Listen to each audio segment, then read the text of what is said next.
रवीश कुमार का वीडियो देखिए किस तरह बंगाल में इलेक्शन को लेकर क्या मामला है जानिए। नमस्कार, मैं रवीश कुमार।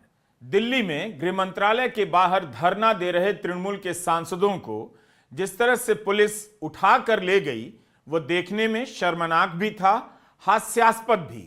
महुआ मोइत्रा को पुलिस इस तरह ले जा रही है। यह आगाज है इस बात की कि बंगाल के चुनाव में इस बार बीजेपी क्या करने जा रही है, और तमाशा है उस लोकतंत्र का जो अपने होने का अब ढोंग कर रहा है। महिला सांसदों को इस तरह से घसीट कर ले जाने की कार्रवाई अगर किसी भी तरह से संसदीय परंपरा के अनुसार उचित है तो फिर ममता बनर्जी का भी छापे के वक्त घुसकर दस्तावेजों को ले आना उचित कहा जा सकता है। আমাদের লোকতান্ত্রিক অধিকার, আমরা ওখানে বসে কালকে রেডের প্রোটেস্ট করছিলাম। এরা দিল্লি পুলিশকে এনে আমাদের টেনে হিচড়ে কিভাবে বাসে করে অ্যারেস্ট করে নিয়ে যাচ্ছে। সারা বাংলার লোক, সারা ভারতবর্ষের লোক দেখুন, এদের বুকের পাটা নেই। আমি তো বলবো এরা বেগুনের বাচ্চা। এরা যদি বাঘের বাচ্চা দেখতে চান তো টিএমসি কি দেখুন। বিজেপি হলো বেগুনের বাচ্চা, টিএমসি হলো বাঘের বাচ্চা। দেখে যান আপনারা বাংলার লোক। মমতা বন্দ্যোপাধ্যায় বাঘিনী, মমতা বন্দ্যোপাধ্যায় অগ্নিকন্যা। हो यह रहा है कि इस तरह के टकराव से बीजेपी राजनीति को उस मोड़ पर पहुंचा देना चाहती है जहां सारे तर्क उसी का बचाव करते नजर आए और सारे सवाल विपक्ष को घेर लें। चुनाव दर चुनाव ईडी की भूमिका आप सबके सामने है। सरकारी एजेंसियों के दम पर राजनीति करने का यह शौक भारत के लोकतंत्र को नुकसान पहुंचा रहा है। बिहार में ईडी ने छापे क्यों नहीं मारे? बिहार सरकार ने एफआईआर क्यों नहीं की जब प्रशांत किशोर ने उनके ही मंत्रियों पर भ्रष्टाचार के आरोप लगाए?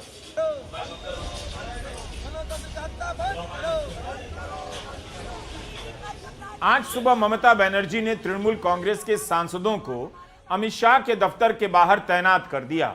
बैनर पोस्टर लेकर उस दफ्तर के बाहर ये सांसद खड़े हो गए जिसके भीतर भारत की राजनीति की अदृश्य शक्तियां विचरण करती हैं। जहां से भारत की गृह व्यवस्था संभाली जाती है उसके बाहर खड़े इन सांसदों के बैनर पर लिखा था, बंगाल मोदी शाह की गंदी चालों को खारिज करता है। अमित शाह की ईडी बनाम बंगाल की जनता, जितना भी हमला कर लो बंगाल जीतेंगे हम लोग। जाहिर है यह अमित शाह को सीधे सीधे चुनौती थी, जिन्हें एक दिन पहले ममता बनर्जी नॉटी और नास्टी मंत्री कह रही थी। तो क्या अमित शाह को भी इस बात पर गुस्सा आया होगा? वैसे अमित शाह को गुस्सा आता है, मगर बड़ी बात थी कि इस बात को जानते हुए भी तृणमूल कांग्रेस के सांसदों का उनके दफ्तर के बाहर खड़े हो जाना। डेरेक ओब्रायन के साथ इस तरह की धक्का मुक्की पर गोदी मीडिया शायद चुप ही रहे। याद नहीं दिलाएगा कि जब यही डेरेक ओब्रायन यूपी में हाथरस की बलात्कार पीड़िता के घर मिलने जा रहे थे तो पुलिस ने तृणमूल के सांसदों को धक्का दे दिया, मिलने नहीं दिया। उस वक्त यह भी याद कीजिए कि राहुल गांधी को पुलिस ने किस तरह धक्का देकर गिरा दिया था। वैसे आप कितना कुछ याद रखेंगे, कितनी बात भूल जाएंगे डेरेक ओब्रायन को उठाकर ले जाने के इस दृश्य के साथ? क्या आपको याद आता है कि किस तरह पिछले चुनाव के पहले बंगाल में संदेश खाली का बवाल खड़ा किया गया? रोज रोज गोदी मीडिया में संदेश खाली को लेकर बहस चलती थी। उस केस का क्या हुआ? क्या कोई नतीजा निकला? कोलकाता के अस्पताल में एक डॉक्टर के साथ बलात्कार के मामले को लेकर बीजेपी ने कितना तूफानी प्रदर्शन किया, कितने आरोप लगाए, मगर सीबीआई की जांच से क्या निकला, वो केस आज किस मोड़ पर खड़ा है किसी को पता नहीं। तो क्या इन सांसदों को मजबूर किया जा रहा है कि वे अमित शाह के दफ्तर के बाहर प्रदर्शन करने आए, टकराव बढ़ता चला जाए? गृहमंत्री के दफ्तर के बाहर प्रदर्शन करने की हिम्मत तो आम आदमी पार्टी भी नहीं जुटा पाई जब संजय सिंह, अरविंद केजरीवाल और मनीष सिसोदिया को महीनों जेल में डाला गया। किसी को पता भी है कि उनके जमानत पर बाहर आने के बाद उन मामलों का क्या हुआ? क्या कोई नतीजा निकल रहा है?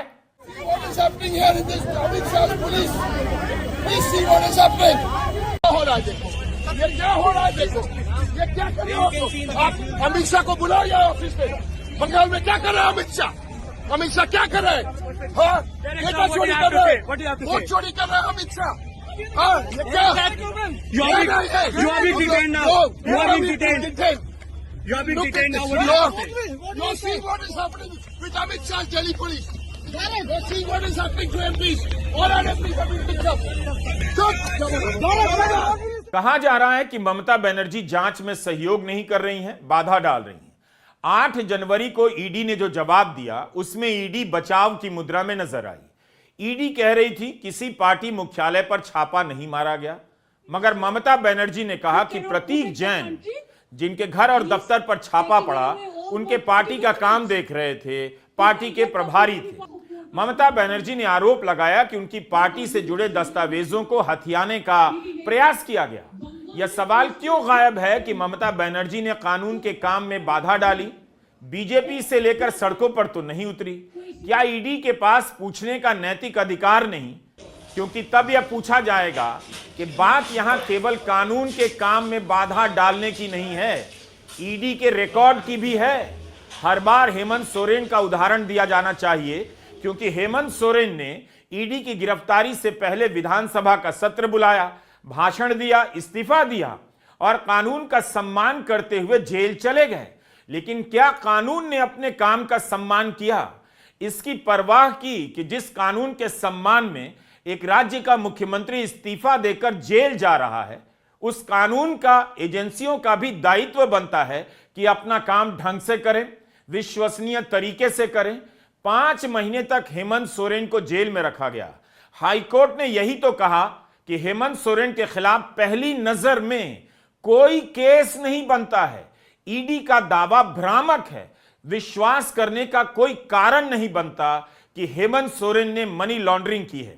बताइए, ईडी भ्रामक दावे पर, कमजोर केस पर एक मुख्यमंत्री को जेल में डाल देती है और बीजेपी चाहती है कि ईडी के काम में केवल विपक्ष सहयोग करता चले, ईडी अपना काम ठीक से ना करे। ईडी के पास नैतिक अधिकार नहीं है, उसके पास किसी को भी जेल में डालने का अधिकार भले है। आप भूल गए होंगे, हरियाणा चुनाव के समय कांग्रेस के विधायक सुरेंद्र पनवार को ईडी अवैध खनन के केस में जेल में डाल देती है। 90 दिनों से अधिक जेल में रहने के बाद Punjab and Haryana high court ने ईडी की हरकतों को इंडिफेंसिबल इन लॉ कहा है। यानी इस एजेंसी ने ऐसा काम किया जिसका बचाव कानून के सामने किया ही नहीं जा सकता। कांग्रेस विधायक की गिरफ्तारी को अवैध करार देते हुए पंजाब और हरियाणा हाईकोर्ट के जस्टिस महावीर सिंह सिंधु ने यहां तक कह दिया कि 14 घंटे पूछताछ करके आप कोई हीरो नहीं बन जाते। सुप्रीम कोर्ट ने भी हाईकोर्ट के फैसले को सही माना। तत्कालीन जस्टिस अभय एस ओका और जस्टिस ऑगस्टिन जॉर्ज मसीह ने कहा, ईडी का व्यवहार अमानवीय था। क्या ईडी के पास किसी भी प्रकार की नैतिक शक्ति बची है? 2020 के मामले में 2026 में छापे पड़ रहे हैं। ईडी यहां हीरो बनने की कोशिश नहीं कर सकती। यह लाइन पंजाब हरियाणा हाईकोर्ट के फैसले से ही हमने उधार ली है। जब कोर्ट ने ईडी को कहा कि 14 घंटे पूछताछ करके आप कोई हीरो नहीं बन जाते हैं। हवाला के कथित पैसे का संबंध कोलकाता के मामले में गोवा के चुनाव से जुड़ा जा रहा है, लेकिन 2026 आ गया, अभी तक सर्च का ही काम चल रहा है। आपके सामने ईडी का कई सारा रिकॉर्ड है, इससे भी ज्यादा रख सकता हूं।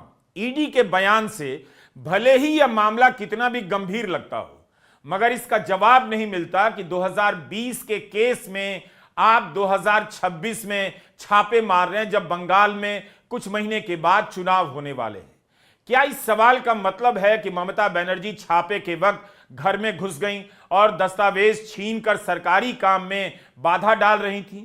कानून की नजर में यह मामला बन सकता है, लेकिन क्या कानून की आड़ में एजेंसियां अपराध कर सकती हैं जो सीधे सीधे अपराध ना भी लगे, लेकिन काम के नाम पर किसी बेकसूर को जेल में डालती रहें, बिना सबूत के मुख्यमंत्री को जेल में डालती रहें, अवैध गिरफ्तारियां करती रहें? तो ईडी कोई सामान्य विभाग नहीं है। ईडी की स्थापना कानून से हुई है, इसके अधिकार कानून की किताब से निकलते हैं। लेकिन क्या इसका काम कानूनी है? क्या यह कानून का पालन खुद कर रही है? इस पर भी बड़ा सवाल है। यह दृश्य कोलकाता का है। जादवपुर बस स्टैंड से हाजरा मोड़ तक ममता बनर्जी ने ईडी के छापे के विरोध में मार्च किया।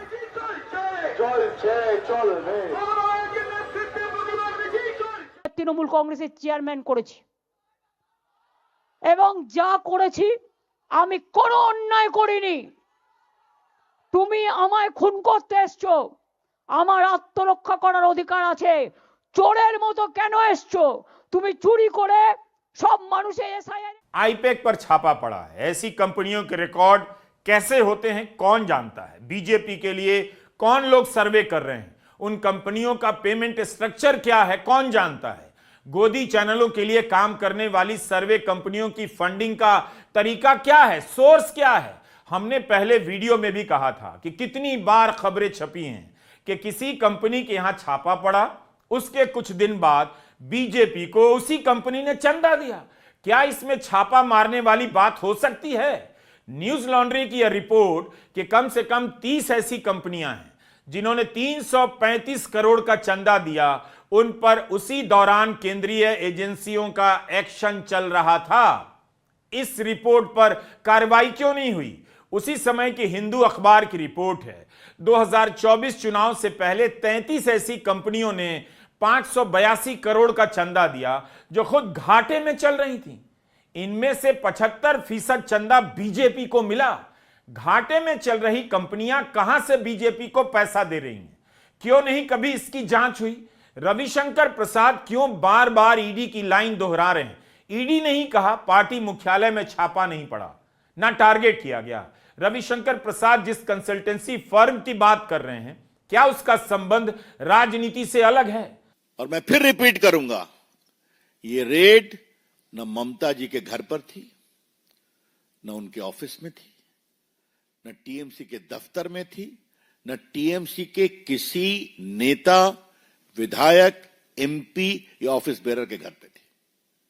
ये रेड थी एक प्राइवेट कंसल्टेंसी फर्म जिसके यहां करोड़ों रुपए के मनी लॉन्ड्रिंग की शिकायत आई थी कोल स्कैम में, उसको फैसिलिटेट करने के। जैन का घर कहां है?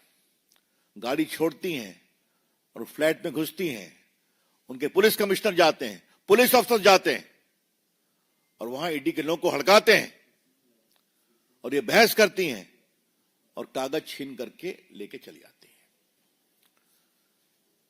उनका आचरण नहीं अमर्यादित, असंवैधानिक, शर्मनाक है, लेकिन लोकतांत्रिक मर्यादाओं का उन्होंने तार तार कर दिया है। The entire action of the chief minister is not only unethical, irresponsible, unconstitutional, but she has put the entire democratic process and governance to shame. शर्म तो बहुतों को आनी चाहिए। दरअसल अब शर्म का फलूदा निकल चुका है। ट्रंप दिन रात अनाप शनाप भारत के बारे में बोल रहे हैं, किसी को शर्म नहीं आ रही है। ईडी को लेकर कोर्ट ने इतनी बार कहा है, क्या सरकार को शर्म आ रही है? ईडी के एक निदेशक हुआ करते थे, उन्हें विस्तार पर विस्तार मिल रहा था। कोर्ट ने कहा इन्हें अभी हटाओ, तब जाकर हटाना पड़ा। तो बीजेपी ईडी को लेकर जो कह रही है, मामला कानून के काम का नहीं, नैतिकता का नहीं, कानून की एजेंसी के राजनीतिक इस्तेमाल का मामला है। 2024 में क्या हुआ? अभिजीत गांगुली रिटायरमेंट से पहले जज थे, पद छोड़ते हैं, सीधे बीजेपी में शामिल होते हैं, लोकसभा के सांसद बनते हैं। इनके कई फैसले तृणमूल सरकार के खिलाफ हैं। सब कुछ बीजेपी के हिसाब से होता है। बीजेपी के पाले में जो होता है वो सही मान लिया जाता है। यह उदाहरण देकर कि पहले की सरकारों में भी जजों ने राजनीतिक दलों को ज्वाइन किया है। लेकिन क्या यह मामला इतना सिंपल है? ईडी के इस्तेमाल से विपक्ष की रीढ़ तोड़ी जा रही है। चंदों का पैटर्न देखिए। अगर नहीं समझ आ रहा तो राज्यसभा में अजय माकन की यह टिप्पणी सुन लीजिए।